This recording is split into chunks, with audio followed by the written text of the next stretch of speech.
سيدنا مولانا محمد আল্লাহ তুমি রহম করো নূর নবীজির উপরে আল্লাহ তুমি রহম করো তার বংশধরের উপরে আল্লাহুম্মা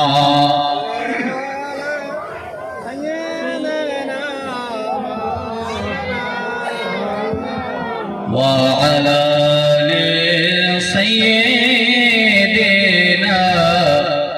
مولانا محمد স্বয়ং আল্লাহ আশিকে হয়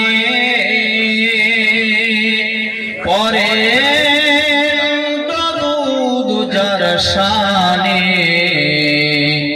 নামের সাথে নাম মিশালে দেখনা চেয়ে কলমাতে আল্লাহুম্মা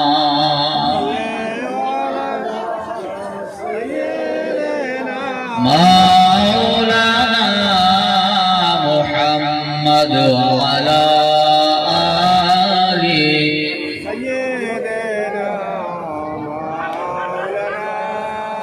বনের যত পশু পাখি 18,000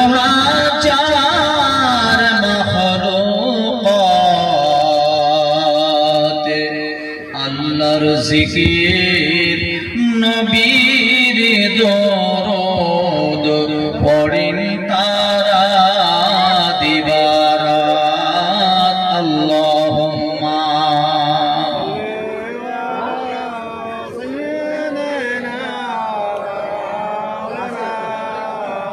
وعلى آل سيدنا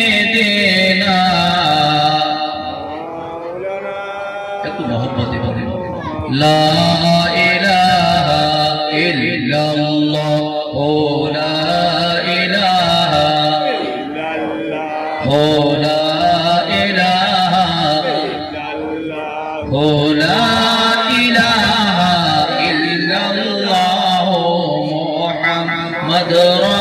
রাসূলুল্লাহ তুমি আদম হাওয়া বানাইলা মাওলা দুনিয়াতে পাঠাইলা ওরে তিনি সবার পরে দোয়া কবুল তিনি সবার পরে দোয়া কবুল নূর নবীজির ওসিলা লা ইলাহা ইল্লাল্লাহ লা لا إله إلا الله محمد رسول الله তুমি মুসারে তোরে নীলা মওলা কত কথা বলিলা ওরে আল্লাহর নূরে পাহাড় জ্বলে খোদার নূরে পাহাড় জ্বলে মুসা বাঁচল নবীর ওসিলা لا إله إلا الله لا إله إلا الله لا إله إلا الله محمد رسول الله صلى الله تعالى عليه وسلم উপস্থিত আজকের এই পবিত্র মাহফিলে মহামান্য শ্রদ্ধেয় সভাপতি মহাশয় দূর দূরান্ত থেকে আগত ওলামা সম্প্রদায় সামিয়ানা নিচে বসে থাকা ধর্ম পিপাসু জ্ঞান পিপাসু ইসলাম দরদি আমার আব্বা আমার ভাইরা পাশে যারা পর্দার ভেতরে রয়েছেন পর্দা নাশি আমার আম্মা ও স্নেহের বোনেরা প্রত্যেককে আমার অন্তরস্থল থেকে সালামতে শুভেচ্ছা জানিয়ে কমিটির সিদ্ধান্ত অনুযায়ী যতটুকু সময় হয় আপনাদের সামনে কিছু আলোচনা তুলে ধরবার চেষ্টা করছি। সর্বপ্রথমে ইন দা নেম অফ আল্লাহ, যে কোনো কাজ শুরুর আগে আল্লাহর প্রশংসা, সকলে উচ্চ কণ্ঠে বলি আলহামদুলিল্লাহ। তারপরে পরে মা আমিনার লাল মরুদ দুলাল आका नामदार ताजदार मदीना सरवर वल वसिना रूह फिदा काली कमली वाले मुस्तफा सल्लल्लाहु ताआला अलैहि ওয়াসাল্লামের উপরে লক্ষ কোটি দরুদ ও সালামের হাদিয়া বৃষ্টির ন্যায় বর্ষিত হোক, সকলে বলুন আল্লাহুম্মা আমিন। ব্রাদারান মিল্লাত ইসলামী, আমার পূর্ববর্তী বক্তা জনাব মাওলানা মুশাউল হক সাহেব মূল্যবান বক্তব্য রেখেছেন।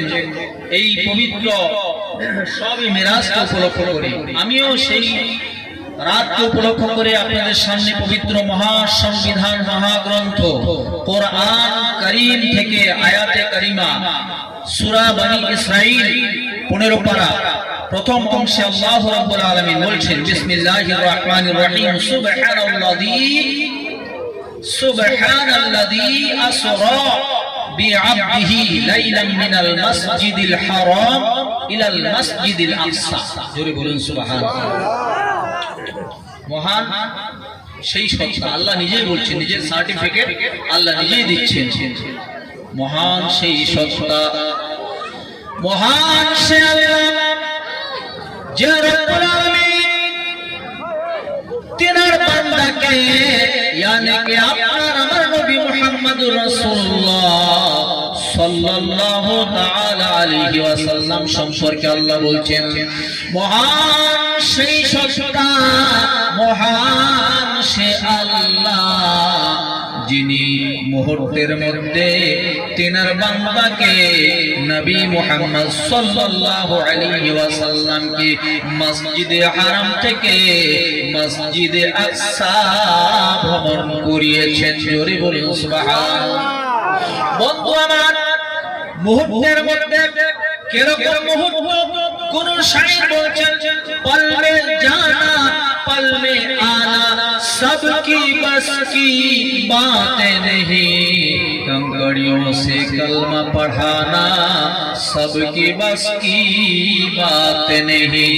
মুহূর্তের মধ্যে যাওয়া, মুহূর্তের মধ্যে আসা, এটা অন্য কোন নবী পয়গম্বর রাসূলের জন্য সম্ভব নয়, একমাত্র অনলি ফর নবী মুহাম্মদুর রাসূলুল্লাহ সাল্লাল্লাহু আলাইহি ওয়াসাল্লাম এর জন্য সম্ভব। একমাত্র যে নবীর উম্মত আপনি আমি, এই নবীর জন্য সম্ভব মুহূর্তের মধ্যে আল্লাহর দরবারে যাওয়া, আল্লাহর সঙ্গে মিরাজ করে আবার ফিরে আসা। ব্রাদার মিল্লাত ইসলামিয়া,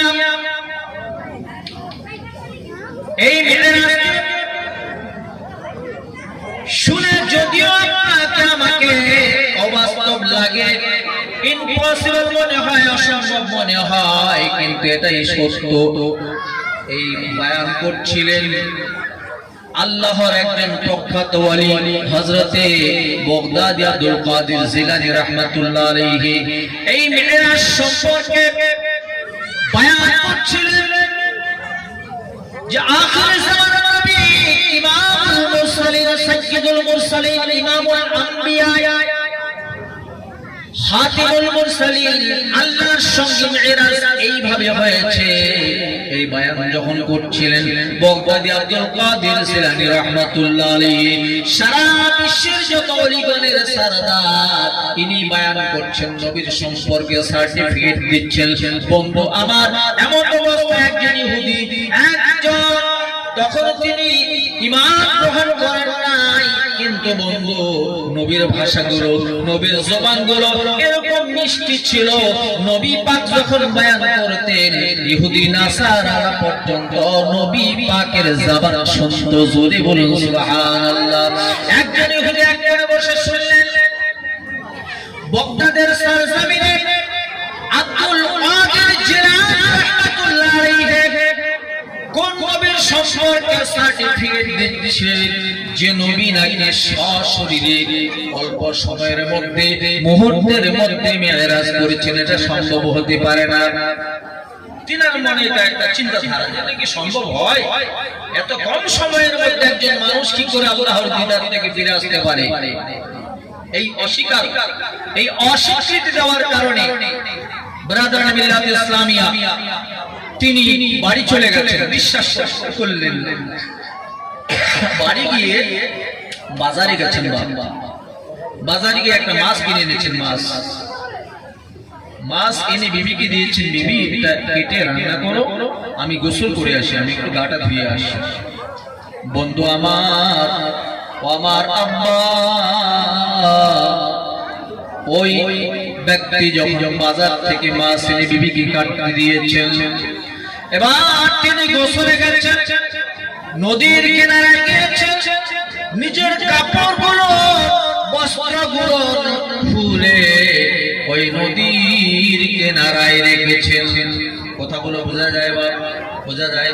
নদীর কিনারায় কাপড় রেখে তিনি গোসল করবেন। যখন তিনি একটা ডুব মেরেছেন, ডুব মারার সাথে সাথে যখন পানির থেকে মাথাটা তুলেছেন, তিনি ছিলেন পুরুষ, এবার হয়ে গেছেন মহিলা। কি হয়েছে? ছিলেন পুরুষ, হয়ে গেছেন মহিলা। আচ্ছা বলুন, আল্লাহ করতে পারে কিনা? করতে পারে না আল্লাহ? দেখুন আমেরিকার সরজমিনে কি হলো, আমেরিকার সরজমিনে কি হলো, ওয়া মাকারু ওয়া মাকারুল্লাহ ওয়াল্লাহু খায়রুল মাকিরিন। আল্লাহর সঙ্গে আল্লাহ ওয়ালা, আল্লাহ ওয়ালির সঙ্গে মাক্কারি করলে এরকমটাই হয়, ঠিক না বাবা? ব্রাদার মিল্লাত ইসলামিয়া বন্ধুরা, ওই ব্যক্তি যখন পানিতে ডুব দিয়েছে, ডুব দেবার পরে মাথা তুলে দেখছেন আমি মহিলা হয়ে গেছি, ছিলাম পুরুষ, হয়ে গেছে একজন নারী। সম্ভব করে দিতে পারে, কারণ আল্লাহর একটি নাম আছে, আল্লাহু আলা কুল্লি শাইইন কাদির। সবচেয়ে বড় ক্ষমতার মালিক আল্লাহ, আল্লাহ করলেই করতে পারে। আল্লাহ বলছেন কুন ফায়াকুন, আমি আল্লাহ যদি বলি হও, সঙ্গে সঙ্গে হয়ে যায়, কোনো দেরি হয় না। ব্রাদার মিল্লাত ইসলামিয়া, এবার ওই ব্যক্তি নারী হয়ে গেছে, নিজের লজ্জাস্থান বাঁচানোর জন্য কাপড়গুলো একটু দূরে ছিল, তিনি নিজের লজ্জাস্থান বাঁচানোর জন্য, লজ্জাকে বাঁচানোর জন্য তিনি একটা কাশিয়ার মোড়া হয় না বা কাশিয়ার মোড়া, এই কাশিয়া এর মোড়া, এর ভেতরে তিনি নিজের ইজ্জতকে লুকিয়ে রেখে চুপ করে বসে আছেন। এমন সময় ওই রাস্তা দিয়ে যাচ্ছেন একজন রাজকুমার, রাজার ছেলে, তিনি যাচ্ছেন, যেতে যেতে দেখছেন হঠাৎ করে একটা সুন্দরী মহিলা এই কাশিয়ার মোড়ার ভেতরে তিনি ইজ্জতকে রক্ষা করছে, বাঁচাচ্ছেন, আর চোখের পানি ছেড়ে দিয়েছেন। রাজকুমার বলছেন, ও শ্বশুরি, ও মেয়ে, তুমি কে এবং কেন এখানে তুমি কাঁদছো, কি ব্যাপার বলো? তিনি বলছেন, ও রাজকুমার, আমি এই নদীর এখানে গোসল করতে এসেছিলাম, গা ধুতে এসেছিলাম, ডুব মারার সঙ্গে সঙ্গে মেয়ে হয়ে গেছি, আমার এই কাপড়গুলো দূরে আছে, আমার ইজ্জত রক্ষা করার জন্য আমি এখানে কাঁদছি। রাজকুমার ওই সময় ওই মুহূর্তে মহিলাকে এত পছন্দ করলো, তার চোখের পানি দেখে ওই রাজকুমার বললেন, তুমি যদি রাজি হও তবে আমার সঙ্গে আমার রাজমহলে চলো, আমি তোমাকে তোমার সঙ্গে দাম্পত্য জীবন আমি শুরু করব, বিবাহ করব। তিনি তো আগে পুরুষ ছিলেন, সেটা তো কোনো তার জানা নাই, এখন তিনি মহিলা হয়েছেন, এটাই বাস্তব। বলছে ঠিক আছে চলুন। গিয়েছেন, রাজার সঙ্গে বিয়ে, রাজার ছেলের সঙ্গে বিয়ে হয়েছে। বিয়ে হবার পরে সন্তান হলো, মেয়ে হলো, ছেলে হলো। 12টি বছর রাজকুমারের সাথে সংসার করেছেন। সংসার করবার পরে একদিন আবার মহিলাদের অনেক সময় এটা একটা শখ হয়, যার একটু গোসল করে আসি। রাজা ছেলেকে বললেন, রাজকুমারকে বললেন যে একটু যদি অনুমতি হয় তাহলে আমি একটু নদীতে গোসল করে আসি। বলে ঠিক আছে যাও। চলে গেছে, নদীতে গোসল করছেন। এবারও তিনি কাপড়গুলো রেখে ডুব দিয়েছেন। ডুব দেবার সঙ্গে সঙ্গে ও ইহুদি বন্ধু এবার আগের মতো একজন পুরুষে পরিণত হয়ে গেছে। এর আগে পুরুষ থেকে মহিলা। আবার আল্লাহর কুদরত দেখুন, মাসলাহাতে ইলাহি দেখুন, আল্লাহর কুদরত কিভাবে কি করায়। এই জন্য কোন কবি বলেছেন কেউ বুঝতে পারে না রে ওলি আল্লাহর খেলা। মিল্লাত ইসলামিয়া তিনি একজন পুরুষ হিসেবে যখন পানি থেকে উঠেছেন, ওঠার পরে তিনি দেখছেন আরে আমি তো গোসল করতে আসলাম, এই মাত্র আসলাম, বলুন সুবহানাল্লাহ। আচ্ছা বলুন বাপ, উনি কি এই মাত্র এসেছেন না 12 বছর পরে আবার এসেছেন? বলেন বলেন 12 বছর। কথাগুলো শুনছেন তো? মন দিয়ে শুনলে বুঝতে পারবেন, অন্যথায় খালি ওয়াজ শুনে লাভ হবে না। তো তিনি 12 বছর সংসার করার পরে ভোট দিয়েছেন, উঠে তিনি পুরুষ হয়ে গেছেন এবং তিনি বলছেন যে নিজেকে যে আমি তো এই মাত্র গোসল করতে আসলাম, কাপড়গুলো উপরে আছে। বন্ধু আমার, এইভাবে করে তিনি কাপড়গুলো পরে যখন বাড়ি চলে গেছেন, ওই যে ওনার বিবিকে মাছ কাটতে দিয়ে এসেছিল, আসার পরে মেয়ে হয়েছিল, 12 বছর সংসার করলো, আবার এসে গোসল করবার পরে পুরুষ হয়ে এবার বাড়ি ফিরে গিয়ে দেখেন তার বিবি ওই আপনার কি বলে ওইটাকে যে কাটাকাটি করে বটিতে মাছ এখনো কাটে নাই। বলুন সুবহানাল্লাহ। বটিতে মাছ এখনো কাটে নাই। এই ভাই খুব মন দিয়ে শুনছে, বটিতে মাছ এখনো কাটা হয়নি। ওই যে মাছটা দিয়ে তিনি গোসল করতে এসেছেন, এখানে সে মেয়ে হয়ে 12 বছর সংসার হলো, কন্যা হলো, পুত্র হলো, কিন্তু তারপরে পুরুষ আল্লাহর কুদরতে আবার পুরুষ হয়ে ওই ব্যক্তি গিয়ে দেখছেন তার বিবি এখনো মাছটাই কাটেনি। সঙ্গে সঙ্গে আল্লাহ রাব্বুল আলামিন বলেন হুদাল লিল মুত্তাকিন, এই কোরআন হলো মুত্তাকিদের জন্য হিদায়াত। আমি যদি বলি ভাই আপনি মদ খাওয়া ছাড়েন, বয়কট করা হলো তাও ছাড়ে না, ঠিক না? লটারি কাটা ছাড়েন, বয়কট করা হলো তাও ছাড়ে না। কত সমাজ থেকে কত চাপ দেওয়া হয়, তারপরেও ছাড়ে না। কিন্তু আমার আল্লাহ যেদিন হেদায়েত দেবে কাউকে চাপ দিতে হবে না। আল্লাহ যেদিন হেদায়েত দেবে কাউকে চাপ দিয়ে জোরপূর্বক তাকে কিন্তু হেদায়েত করার কোনো প্রয়োজন হবে না। আল্লাহ নিজেই হেদায়েত দেবেন। এই ব্যক্তি এবার নিজেই নিজের সঙ্গে আত্মসমর্পণ করছে যে আল্লাহ হে পরওয়ারদিগার, আমি তো তোমাকে কোনোদিন ডাকিনি, আমি কোনোদিন মানিনি, কিন্তু আজ থেকে আমি আয় আল্লাহ তোমার উপরে আত্মসমর্পণ করছি এবং আমি এই মুহূর্তে বগদাদী আব্দুল কাদের জিলানীর দরবারে হাজিরি দেব। সঙ্গে সঙ্গে ওই ব্যক্তি বগদাদী আব্দুল কাদের জিলানী রাহমাতুল্লাহ দরবারে হাজির হয়ে যায়। হাজির হবার পরে বলছেন হুজুর, আমি ভীষণ অন্যায় করেছি, আপনাকে অবিশ্বাস করেছি হুজুর। মেরাজকে অস্বীকার করার কারণে আমি যে পানিশমেন্ট পেয়েছি আল্লাহর পক্ষ থেকে হুজুর, আর ইহুদি নয়, বরং এই মুহূর্তে আমি আপনার হাতে হাত দিতে চাই। আমাকে বায়াত গ্রহণ করে আমাকে কালেমা পড়ে মুসলমান বানিয়ে দেন। সঙ্গে সঙ্গে তিনি কালেমা পড়েছেন লা ইলাহা ইল্লাল্লাহু মুহাম্মাদুর রাসূলুল্লাহ সাল্লাল্লাহু তাআলা আলাইহি ওয়াসাল্লাম। There is no God but Allah. Muhammad is the messenger of Allah. La ilaha hardi papam illa ilaha parapad janma Vaikuntha পর ইনমুদিত জফিনা মুহাম্মাদান। উত্তরায়ণ বলে পৃথিবীর মানুষ তোমরা যখন লা ইলাহা পড়ে নেবে তোমাদের জীবনের পাপগুলো মাফ হয়ে যাবে। ইল্লাল্লাহ যখন তোমরা পড়ে নেবে তোমাদের প্রচুর সম্মান ইজ্জত বেড়ে যাবে। চিরদিনের জন্য যদি তোমরা জান্নাতি হতে চাও তবে বেশি বেশি করে ওই মুহাম্মাদের নাম খানা জপ করে নাও।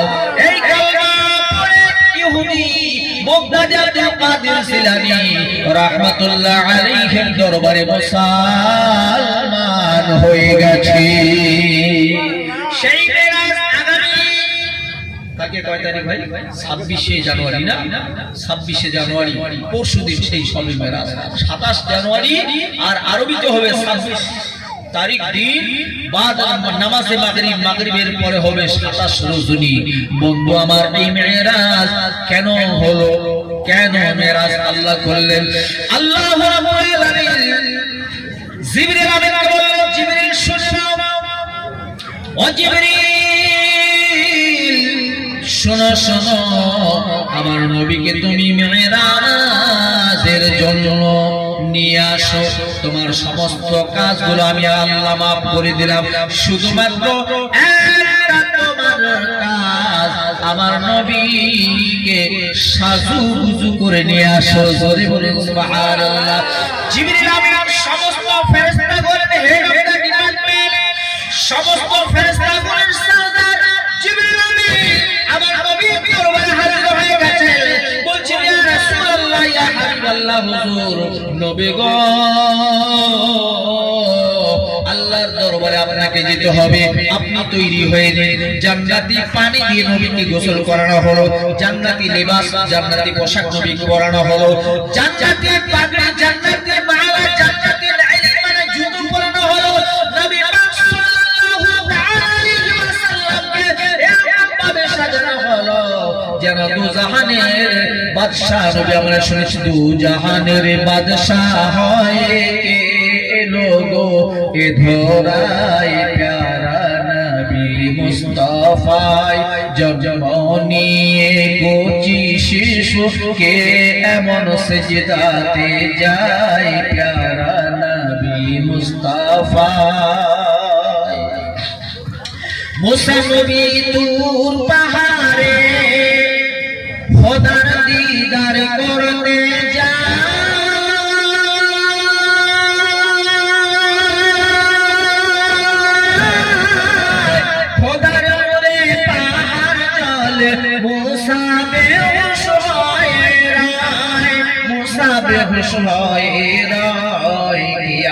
গো খোদার সাথে আছে গো, খোদার সাথে স্বয়ং দিদার করতে যায় প্যারা নবী মুস্তাফা। মুসা নবী দূর পাহাড়ে যাওয়ার জন্য আল্লাহকে বলেছিল, আল্লাহ একবার আপনার সঙ্গে দেখা করব। আল্লাহ বলছিলেন তারানি ও মুসা রে, আমি আল্লাহ দেখার চোখ তোমার নাই। সাতটা চোখ করলো, চোখগুলো কাপড় দিয়ে পর্দা করলো, পর্দার ভিতর থেকে আল্লাহ রাব্বুল আলামিন শুধুমাত্র নূরের ঝলক দিয়েছেন। সঙ্গে সঙ্গে মুসা কালিমুল্লাহ চৈতন্য হয়ে গেছেন, অজ্ঞান হয়ে গেছেন এবং সমস্ত পাহাড়খানা জ্বলে পুড়ে ছাই হয়ে গেছে। তাই কই বলছেন দুজাহানের বাদশা আমার নবীকে সেই সময় যখন সাজানো হলো মেরাজে যাওয়ার জন্য, আমার নবীকে দুজাহানের বাদশা, দুজাহানের দুলহার মতো লাগছিল। এবার আমার নবীকে নিয়ে যাওয়া হবে। ওই মুহূর্তে ওই সময়ে আল্লাহ রাব্বুল আলামিন একটি জন্তু যেটা আপনার যার নাম হলো বোরাক, এটা রাখা হয়েছে। আমার নবীকে বলা হলো, নবী গো এটার মধ্যে আপনি সওয়ার হয়ে যান। বন্ধু আমার, কোন নবীর উম্মত? যে নবী সাল্লাল্লাহু আলাইহি ওয়াসাল্লাম পৃথিবীর জমিনে আসার পরে আপনার জন্য গেছেন। বন্ধু আমার, যে নবী শুধু এই পৃথিবীর জমিনে নয়, বরং আপনার কিয়ামতের ময়দানে পর্যন্ত উম্মতে মুহাম্মাদীর জন্য কাঁদবেন। আর আপনার নবীকে এরকম পাওয়ার আল্লাহ দেবেন, নবী গো আপনি কাঁদবেন না। আপনার কোন উম্মত যদি সরিষা পরিমাণ ঈমান থাকে, ওই উম্মতকে আপনি জাহান্নাম থেকে বের করে নিয়ে জান্নাতে প্রবেশ করিয়ে দিন। এত বড় পাওয়ারফুল প্রফেট মুহাম্মদ সাল্লাল্লাহু তাআলা আলাইহি ওয়াসাল্লাম, যিনাকে আল্লাহ রাব্বুল আলামিন ব্রাদার মিল্লাত ইসলামিয়া এরকম পাওয়ার দেবেন যে জাহান্নাম থেকে বের করে সরিষা রায় বরাবর अगर ईमान हो तो कभी जहन्नमी नहीं हो सकता।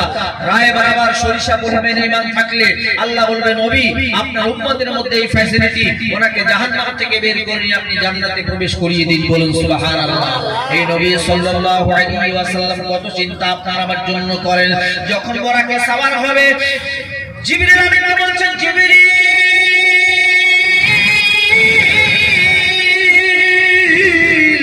আমি আল্লাহর হাবিব, আল্লাহর দোস্ত, আমার এই সাহারার জন্য আল্লাহ রাব্বুল আলামিন বোরাক পাঠিয়েছেন সওয়ারির জন্য। কিন্তু কিয়ামতের ময়দানে আমার গরিব উম্মতরা কত কষ্ট করবে, তারা চলতে পারবে না। ও জিবরিল, আল্লাহ যদি তাদের জন্য বরাকের ব্যবস্থা করে দেন, আল্লাহ যদি তাদের জন্য সাওয়ারির ব্যবস্থা করে, আমি রাসূলুল্লাহ এই বরাকে সাওয়ার হয়ে যাব। কিরকম নবীটা? একদিন মা ফাতেমাতুজ জাহরা রাদিয়াল্লাহু তাআলা আনহা বলছিলেন, মা ফাতিমা বলছেন, আব্বা ভীষণ কষ্ট হয় আব্বা, একটু আপনি দয়া মেহেরবানি করে একটা বাদির ব্যবস্থা করুন। আমার নবী সাল্লাল্লাহু আলাইহি ওয়াসাল্লাম বললেন, মা রে, আজকে আমি নবী পাক রাহমাতাল লিল আলামিন, আমি নবী মুহাম্মদুর রাসূলুল্লাহ, আমার কন্যা তুমি, যদি আজকে আমি তোমাকে বাদির ব্যবস্থা করি, কাল কিয়ামতের ময়দানে আল্লাহর দরবারে জবাব দিতে হবে। কেন? কারণটি হলো, সবাই বলবে, আহারে আজকে আমরা মহিলারা কত কষ্ট করছি, যদি আমরা দুজাহানের বাদশার কন্যার মতো হতাম তাহলে আমাদের জন্য বাদির ব্যবস্থা হতো। এই আফসোস তারা করবে। যার কারণে আমার নবী বললেন, ও ফাতিমা, না না, বাদির ব্যবস্থা করা যাবে না, আমার উম্মতিগণ আফসোস করবে। ও ফাতিমা, তুমি শোনো, তুমি প্রত্যেকদিন, প্রত্যেক টাইম, প্রত্যেক নামাজের মধ্যে 33 বার সুবহানাল্লাহ পড়বে, 33 বার আলহামদুলিল্লাহ পড়বে, আর 34 বার আল্লাহু আকবার পড়বে। তুমি যদি এই আমলটা শুরু করো, তাহলে ফাতেমা তোমার ব্যথা যন্ত্রণার কথা মনে পড়বে না। জোরে বলুন সুবহানাল্লাহ। এই জন্য মা বোনেরা, প্রত্যেক নামাজে আপনারা 33 বার আপনার নামাজের পরে সুবহানাল্লাহ পড়বেন, 33 বার আলহামদুলিল্লাহ পড়বেন, আর 34 বার আল্লাহু আকবার পড়বেন। মা ফাতেমার সুন্নাত আদা হয়ে যাবে। এবার জিবরিল আমিন আল্লাহর দরবার বলে, আল্লাহ, আপনার হাবিব বোরাকে সওয়ার হতে চায় না। আল্লাহ বলবে, জিবরিল শুনে নাও, कहता था खुदा दिल में ना घबराए मोहम्मद, हम बख्शेंगे उसी को जिसे फरमाए मोहम्मद। ও জিবরিল আমিন, শোনো শোনো শোনো, আমার নবী পাককে তুমি বলে দাও, আমার নবী পাক যা বলবে আমি আল্লাহ সেটা শুনতে রাজি আছি। আমার নবীর উম্মতের জন্য কিয়ামতের ময়দানে যাদের কষ্ট হবে, আমি আল্লাহ একটা করে সাওয়ারির ব্যবস্থা করে দেব। এবার নবী বোরাকে সাওয়ার হয়েছেন, আল্লাহর দরবারে যাবেন মেরাজের জন্য। পল মে জানা পল মে আনা सबकी बस की बात नहीं, और खारा पानी मीठा करना सबकी बस की बात नहीं। बिरादरान मिल्लात इस्लामी, আল্লাহর দরবারে সংক্ষিপ্ত আকারে আলোচনা শেষ করতে হবে। গেছেন, ফিরবেন। আজকে মুসলমান, যে নবীর মেরাজ যদি আজকে না হতো, আমরা কি আজকে সালাত পেতাম, নামাজ পেতাম? পেতাম কি? পেতাম না। তিনি ফিরে আসছেন এমন সময় আল্লাহ বলছেন, হাবিব, ও দোস্ত বন্ধু, আপনি যে আমার বাড়ি মেহমান আসলেন, ইয়া রাসূলুল্লাহ, ইয়া হাবিবাল্লাহ, চলে যাচ্ছেন, কিছু নিয়ে যাবেন না? বলছে, আল্লাহ কি দেবেন? আল্লাহ রাব্বুল আলামিন বলেন, নবী গো, একটা তোহফা, একটা গিফট আপনাকে দিতে চাই। বলে, আল্লাহ কি গিফট দেবেন? দিল। আমার রাসূলুল্লাহ হাত বাড়ালেন। মুসলমান আব্বা, নামাজ কখনো ধরা যায় না, নামাজ কখনো স্পর্শ করা যায় না। আল্লাহ বলছেন, নবী গো, এই গিফট, এই উপহার হাত দিয়ে টাচ করা যাবে না। বলছেন, আল্লাহ, পৃথিবীর জমিনের সমস্ত গিফট হাত দিয়ে টাচ করা যায়। যেরকম এই হিফজুল কোরআন মাদ্রাসার কিছুক্ষণ আগে গিফট পেয়েছেন বা উপহার পেয়েছেন, তো আপনারা কেউ দিয়েছেন কারো মাধ্যম করে, আর তারা হাত দিয়ে নিয়েছে, হ্যান্ডশেক করেছে, আপনার মুসাফা করেছে না বাপ, তো টাচ করা যায়। কিন্তু এমন একটা গিফট, এমন একটা গিফট আমার আল্লাহ দিলেন, যে গিফট বন্ধু স্পর্শ করা যায় না। আল্লাহ বলছেন, নবী গো, এটা হাত দিয়ে ধরা যাবে না। বলছে, আল্লাহ কিরকম? বলে, নবী গো, সাল্লু কামা রাআইতুমুনি উসাল্লি, আপনি যে যেভাবে এটা ইউজ করবেন, আপনি যেভাবে এটা পালন করবেন, আপনার উম্মতিরাও এটা ওইভাবে পালন করবে। এর নাম হলো সালাত। ঠিক আছে, নিয়ে আসা হলো। সাহাবায়ে কেরামগণ নবী পাককে না দেখলে পাগল হয়ে যেতেন। নবী পাক মেরাজ থেকে ফিরবেন, সবাই অপেক্ষামান। আমার নবী বললেন, সাহাবারা ও আমার সাথীরা, শোনো শোনো শোনো, আমি আল্লাহ মেরাজে গিয়েছি, তোমাদের কি মন চায় মেরাজ করার? বলি ইয়া রাসূলুল্লাহ, অবশ্যই চাই। বলছে সাহাবা, আমি আল্লাহর দিদার করেছি, তোমরা যদি আল্লাহর দিদারের আশা রাখো তাহলে আসসালাতু মিরাজুল মুমিনিন, এই একটা তোফা তোমাদের জন্য নিয়ে আসলাম। এই তোফার মাধ্যমে তোমরা আল্লাহর দিদার করবে। জোরে বলুন সুবহানাল্লাহ।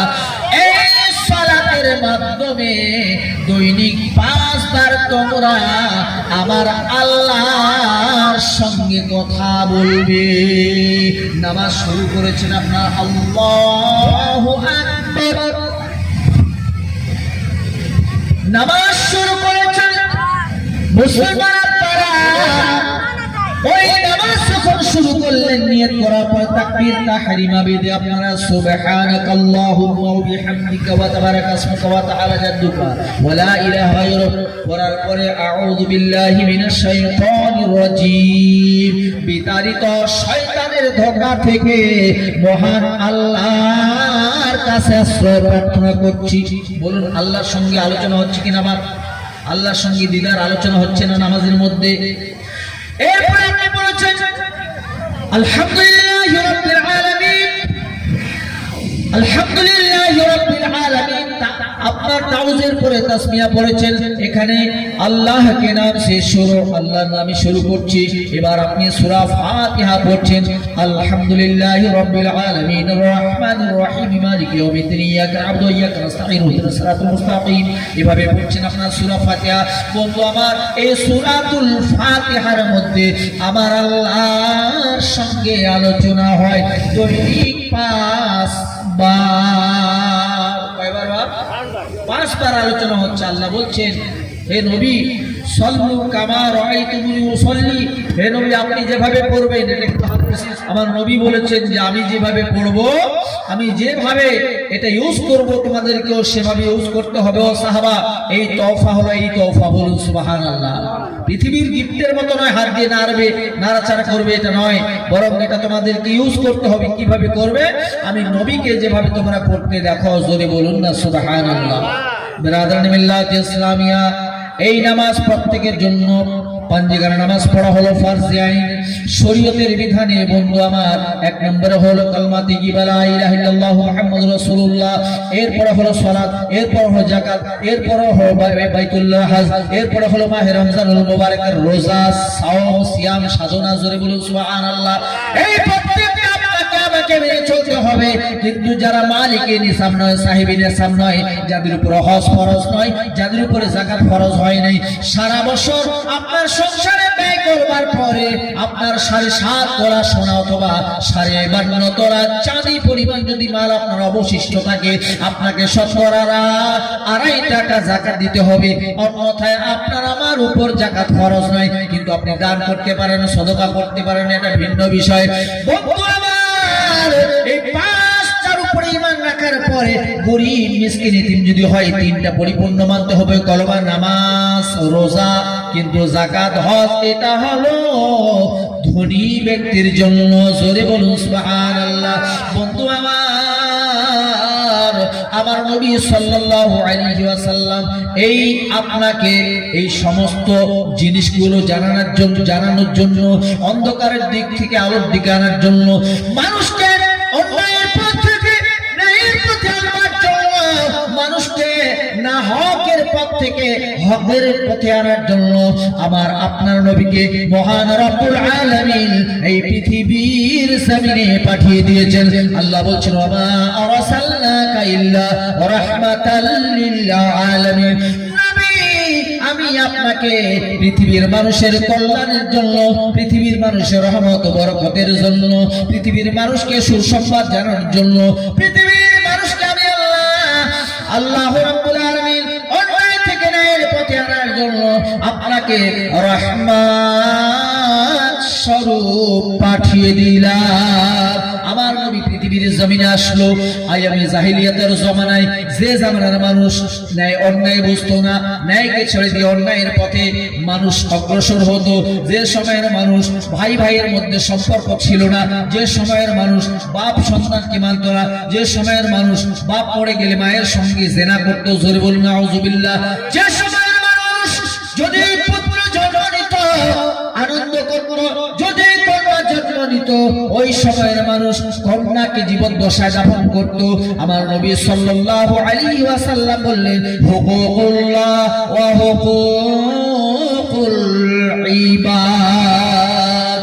ও পৃথিবীর মানুষ শোনো, একটা হলো আল্লাহর হক আর দ্বিতীয়টা হলো মানুষের প্রতি মানুষের হক। যেরকম স্বামীর প্রতি একটা স্ত্রীর হক, স্ত্রীর প্রতি একটা স্বামীর হক আছে।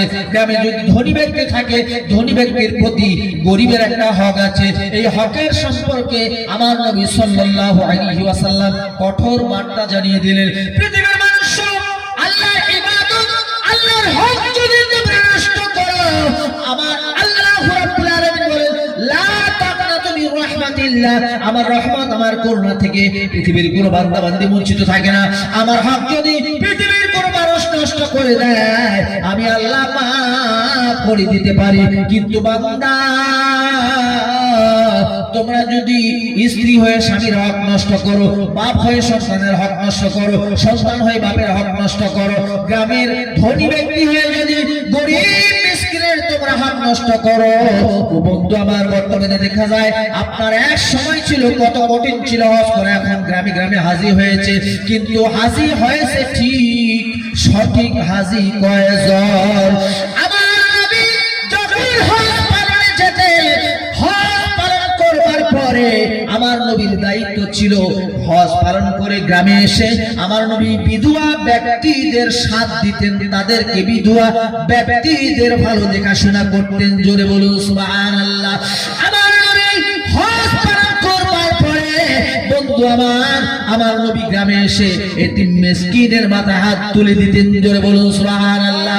আমার নবী সাল্লাল্লাহু আলাইহি ওয়াসাল্লাম আপনার হজ পালন করবার পরে গ্রামের কোন মানুষের কি সমস্যা আছে এটা দেখতেন। কিন্তু বর্তমানে হজ করতে যাই আমরা, নবী পাকের জিয়ারত করি, কিন্তু নবী পাক যেটা শিক্ষা দিয়েছেন মূলত সেই কাজ আমরা করতে পারি না। হজ করার পর হাজি হয়ে শুধু দাওয়াত খাওয়ার জন্য আমাদের নিয়ত, এই হজ আল্লাহর দরবারে কবুল হবে না। লাখে কর সিজদা গিয়ে তুই কাবায়, লাখ কর সিজদা গিয়ে তুই কাবায়। হাদিস পাকের মধ্যে আছে আপনাদের মসজিদে এক রাকাত নামাজ পড়লে যে সওয়াবটা হয়, আমার বন্ধু ওইখানে গিয়ে পড়বেন 50 ওয়াক্তের সওয়াব হবে। জোরে বলুন সুবহানাল্লাহ। কিন্তু বন্ধু, নামাজের মতো নামাজ পড়তে হবে, সিজদার মতো সিজদা করতে হবে। কারণ হাদিস পাকের মধ্যে আছে, বড় নামাজে দিল হুজুরে নইলে নামাজ হবে না। লা সালাতা ইল্লা বিহুজুরি কলব, সহিহ হাদিস কি জানো না? ওই নিজে নামাজে ভুল রাখিলে ওয়াইল দোজখ তার হয় কপালে। ওই রকম নামাজি, ওই রকম হাজি যদি নাম কামানোর জন্য আমি মাওলানা মকসুদুল চলি ওয়াজ করি যে আমার গলার সুর ভালো, নাম হবে, এই রকম নিয়ত যদি থাকে, সুর দেওয়ার মালিক কে? বাপ আল্লাহ। সুর দেওয়ার মালিক আল্লাহ, রিজিক দেওয়ার মালিক আল্লাহ, মওত দেওয়ার মালিক আল্লাহ। তুইজ্জু মান তাশা ওয়া তুযিল্লু মান তাশা, ইজ্জত এবং জিল্লত দেওয়ার মালিকও আমার আল্লাহ। কে তাই বলে আমরা যে অহংকার করব আমি বড় সুন্দর, এই অহংকার করা যাবে না। আমার ইবাদত বড় ভালো ইবাদত, পরিষ্কার পরিচ্ছন্ন ইবাদত, এটা আদৌ কোনোদিন কোশ্চিন কালে করবেন না। অন্যথায় আমার নবী বলে, ও সাহাবা শোনো, তোমরা নামাজ পড়ছো রোজা করছো, যাকাত দিচ্ছ, কিন্তু শোনো শোনো শোনো, তোমরা জুবুল হুজুর থেকে বেঁচে থাকো। মিশকাত শরীফের হাদিস, সাহাবায়ে কেরাম জানার পরেও জিজ্ঞেস করেন নবীকে, নবী গো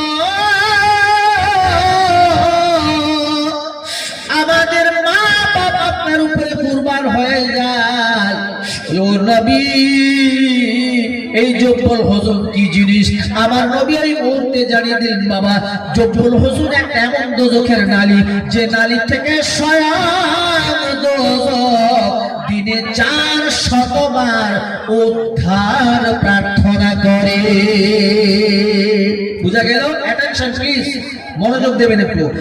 স্বয়ং দোজখ, যে দোজখকে আমি মাওলানা মাকসুদুলকে রাখা হবে, এই দোজখ স্বয়ং ওই শুধু ছোট একটা নারীকে ভয় পাবে বলে আল্লাহ মিশকাত শরীফের হাদিস বলে, আল্লাহ ওই দোজখ থেকে আমি, ওই নারী থেকে আমি দোজখকে বাঁচাও।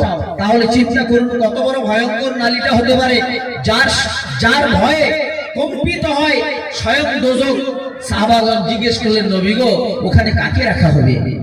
আমার নবী বললেন, বাবা শোনো শোনো, ওই নালীর মধ্যে ওই শ্রেণীর ইবাদতকারীকে রাখা হবে যারা নাম কামানোর জন্য হজ করে, যারা নাম কামানোর জন্য রোজা করে, যারা নাম কামানোর জন্য নামাজি বলবো বলে নামাজ পড়ে, যারা দানকারী নাম হবে বলে আপনার হচ্ছে দান করে, এই মানুষ দেখানো ইবাদত যারা করে এটা রিয়ার মধ্যে গণ্য হয়ে যায়। আর রিয়া, যে ব্যক্তি রিয়া করলো, আল্লাহর নবী বলছেন এই রিয়া হলো শিরকের সমতুল্য।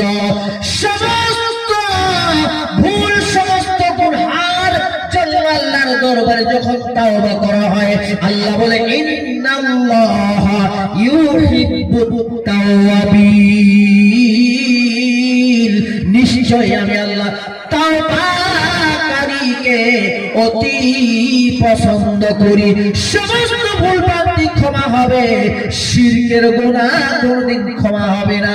আল্লাহ রাসূল বললেন, বাবা শোনো, ওই জায়গায় ওই শ্রেণীর মানুষকে রাখা হবে যারা মানুষ দেখানোর জন্য, নাম কামানোর জন্য ইবাদত করে।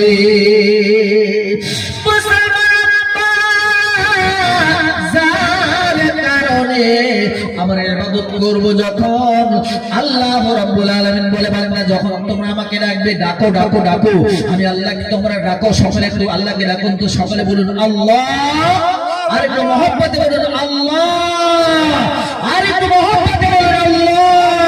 আচ্ছা বলুন তো আল্লাহ কথাটা শুনছেন কিনা? বাবা শুনছেন কিনা? আল্লাহ শুনছেন। আর আল্লাহ বলেন ফাযকুরুনি আযকুরকুম, যখন হইবে আমার তখনই আল্লাহ আমি তরফে তোমার। ও বান্দা, তোমরা যখন আমি আল্লাহকে আল্লাহ বলে ডাকলে, এই জায়গাটার নাম কি বাবা? পূর্ব দলাইগাঁও গ্রামের নাম, যাই হোক পূর্ব দলাইগাঁও। আল্লাহ বলে, বান্দারা তোমরা পূর্ব দলাইগাঁওর ওই মেহফিল থেকে আমাকে ডেকেছো, আমি আল্লাহ শুনেছি। যদি তোমরা আল্লাহ বলে ডাকো সেটাও শুনি, যদি তোমরা বলো সেটাও আমি আল্লাহ শুনি। বলুন সুবহানাল্লাহ। ব্রাদার মিল্লাত ইসলামিয়া, আল্লাহ বলেন ফাযকুরুনি আযকুরকুম, তোমরা আমাকে ডেকেছো, আমি আল্লাহ তোমাদেরকে সাড়া দেই। ওয়াশকুরুনি ওয়ালা তাকফুরুন, তোমরা আমার কৃতজ্ঞ হয়ে যাও, কৃতজ্ঞ হয়েও না। যখন বান্দা আল্লাহকে ডাকে, আল্লাহ তাকে সাড়া দেন। আর যদি না ডাকি, আল্লাহ ঠেকা পড়ছে, আপনাকে আমাকে স্মরণ করবে, বাবা করবে, মুসিবত যাবে, বালা যাবে, সব সমস্যার সমাধান হবে যখন আমরা আল্লাহকে ডাকবো, আল্লাহর কাছে চাইবো। অবশ্যই আল্লাহ দেওয়া, আল্লাহ ওয়াদা করেছেন। ব্রাদার মিল্লাত ইসলামিয়া, বন্ধু আমার, আল্লাহ এবার শিখাচ্ছেন, আল্লাহ ও নবী আমি আপনাকে কোরআনুল কারীম দিয়েছি, বাল হুয়া কুরআনুম মাজিদ। কোরআন শুনো শুনো, ও মুসলমান, আপনাদের কারোর বাড়ি পূর্ব দলাইগাঁও, কারোর বাড়ি পশ্চিম দলাইগাঁও, কারোর বাড়ি চেম্বারি, কারোর বাড়ি কড়াই বাড়ি, আমি মাওলানা মাকসুদুলের বাড়ি, আপনার হচ্ছে কাঠান বাড়ি। হ্যাঁ, মানুষ বদলাবাড়ি চলে আসে কেন? বদলাবাড়ি টাউন মসজিদের ইমাম হিসেবে রানিং 22 বছর ধরে আছে আমি, সুতরাং বদলাবাড়িটাই বেশি চেনে আমার। তো ব্রাদার মিল্লাত ইসলামিয়া, আমার ভাই আছে কাঠান বাড়ি, কোরআন কারীমকে যে জিজ্ঞেস করা হলো কোরআন তোমার বাড়ি আছে নাকি, তোমার বাড়িটা কোথায়? কোরআন এবার জবাব দেয়, কোরআন আনসার দেয়, কোরআন বলে বল হুয়া কুরআনুম মাজিদ ফি লাওহিম মাহফুজ। জোরে বলুন সুবহানাল্লাহ।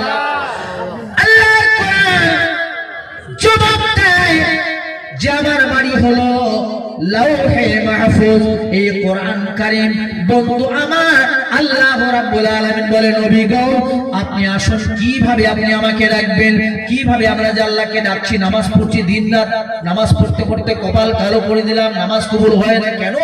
কারণ নামাজ দিয়ে আমি জীবন অনেক দেখেছি, নামাজ পড়তে হবে ওই নবী যেভাবে পড়েছেন ওইভাবে নামাজ পড়তে বলেছেন। আসুন এবার কোরআন কি বলছে? قد أفلح المؤمنون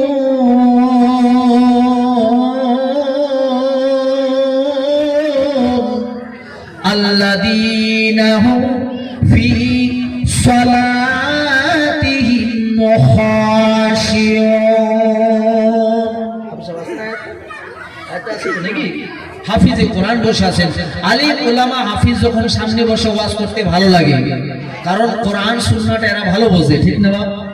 তো কোরআন কারীম আল্লাহ শিক্ষা দিচ্ছেন কদ আফলাহাল মুমিনুন আল্লাযীনা হুম ফি সালাতিহিম খাশিউন। আল্লাহ বলছেন তোমরা ভীত মনে নামাজ যখন পড়বে, আমি নামাজি বিশাল, এটা নয়, এরকম নয়, এরকমটা নয়। আল্লাহ নিজে শিখিয়ে দিচ্ছেন বান্দা যখন তোমরা আমাকে ডাকবে তখন আল্লাহু আকবার, আল্লাহ একদম মাউরিয়া বুঝেন তো, দেশি কোথায় মাউরিয়া, এতিম হয়ে আমি আল্লাহ আপনার দরবারে আমি আত্মসমর্পণ করেছি। আল্লাহ ছোট, নিজেকে খুব ছোট মনে করতে হবে, তবে আপনার ইবাদত আল্লাহর দরবারে গ্যারান্টেড হবে। আল্লাহ বলছেন কদ আফলাহাল মুমিনুন, ভীত মনে মন নিবেশ করে ধৈর্যের সঙ্গে যারা সালাত পড়লো কায়েম করলো, ওই নামাজ আল্লাহর দরবারে গ্রান্টেড, গ্রহণযোগ্য। জোরে বলুন সুবহানাল্লাহ। বন্ধু আমার অনেক পুরনো ওয়াজ, আপনার আমার যে নবী পাক সাল্লাল্লাহু আলাইহি ওয়াসাল্লামের জামাতা হযরত আলী এরকম সালাত তিনি পড়তেন বন্ধু, যে সালাতের মধ্যে তিনার পায়ে তীর ঢুকেছিল, তীর বের করা হয়েছে, টেরি পান নাই। তারপরে হযরত আলী রাদিয়াল্লাহু তাআলা আনহু যার সম্পর্কে নবী বলছেন সাহাবারা তোমরা শোনো, আনা মদিনাতুল ইলমি ওয়া আলিম বাবুহা, আমি নবী পাক গুপ্ত ইলমের শহর, আর সেই শহর সেই ঘরের দরওয়াজা হলো হযরত আলী। সুতরাং তোমরা যদি আমি নবী পাকের কাছে আসতে চাও তাহলে আমার হযরত আলীর সঙ্গে দুবার দেখা করতে হবে। এত বড় তার মর্যাদা আল্লাহ রাসূল দিয়েছেন। সেই হযরত আলী এত সুন্দর সুস্থ নামাজ পড়েছেন, তারপরে তিনি বলেছেন ও রব্বুল আলামিন, আল্লাহ জানি না গো আল্লাহ আমি নামাজ পড়তে পারলাম কিনা, আল্লাহ আমার নামাজকে তুমি গ্রান্টেড করে নাও, কবুল করে নাও। সরে বলুন সুবহানাল্লাহ। এত সুন্দর, এত সুন্দর সালাত কায়েম করার পরেও তিনি নিজেকে এত ছোট মনে করেছেন। ইবাদত করব আমরা বাবা, সব সময় নিজেকে ছোট, ভাই আমি কিছু জানি না, ভাই আপনি আমাকে শেখান। নিজে আমার আব্বা হুজুর বলতো বেটা তোর জানা থাকলেও আত্মসমর্পণ করবো, অন্যের কাছে সারেন্ডার করবি, তবে কিছু জ্ঞান হবে তো। যে আমার জানা আছে না ভাই, আপনি আমি কিছু জানি না তেমনটা।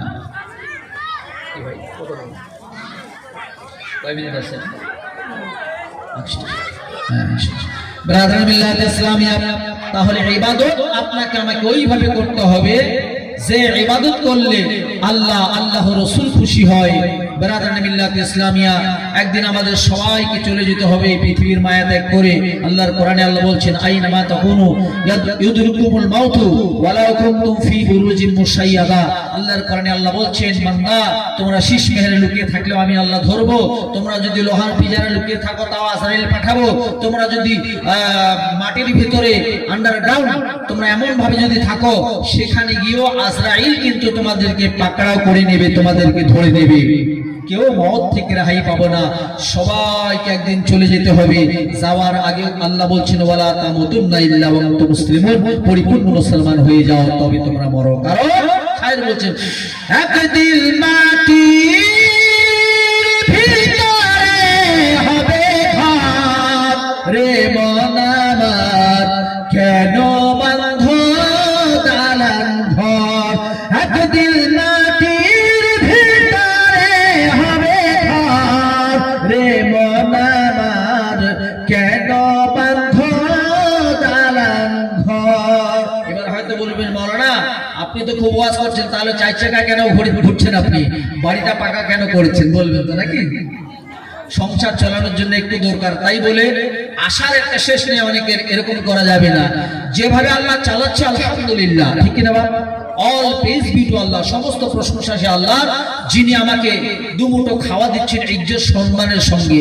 ইজ্জতের রুটি যদি শুকনো রুটি হয়, সে রুটি খেয়ে শান্তিও পাওয়া যাবে, ইমানটাও তাজা হবে, পরকালটাও ভালো হবে। জোরে বলুন সুবহানাল্লাহ। এই জন্য যারা বেশি দৌড়ায় তারা ওষুধ খেয়ে পড়ে যায়, বেশি দৌড়া যাবে না।